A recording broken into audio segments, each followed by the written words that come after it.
عندنا في مصر اي حد بيفتي في الكوره، واي حد يحب يتكلم في الكوره، بس لما تتكلم بدون علم او معرفه فالناس تضحك عليك.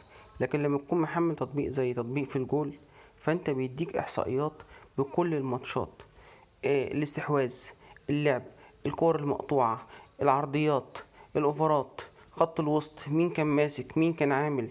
وكل الماتشات بقى، قيس بقى دوري ابطال اوروبا، افريقيا، كاس العالم، كل البطولات هتلاقيه. فريقك المفضل تقدر تعرف كل التفاصيل بكل الماتشات في تطبيق في الجول.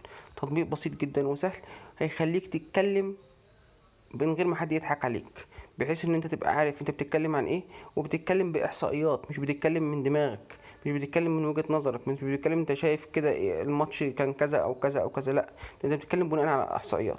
واحنا يعني عندنا في مصر 120 مليون مصري ب 120 مليون مدرب، كل واحد فينا عايز يفتي وعايز يقول المفروض نعمل كذا ونعمل كذا ونعمل كذا. التطبيق ده هيساعدك انك تفتي زي ما انت عايز، بس تفتي عن علم، ما تفتيش عن جهل. لما كنتش اعرف تطبيق في الجول وعرفته مني، شير ولايك وسبسكرايب، لان التطبيق ده محمله اكتر من مليون مستخدم. ترتيبه رقم 7.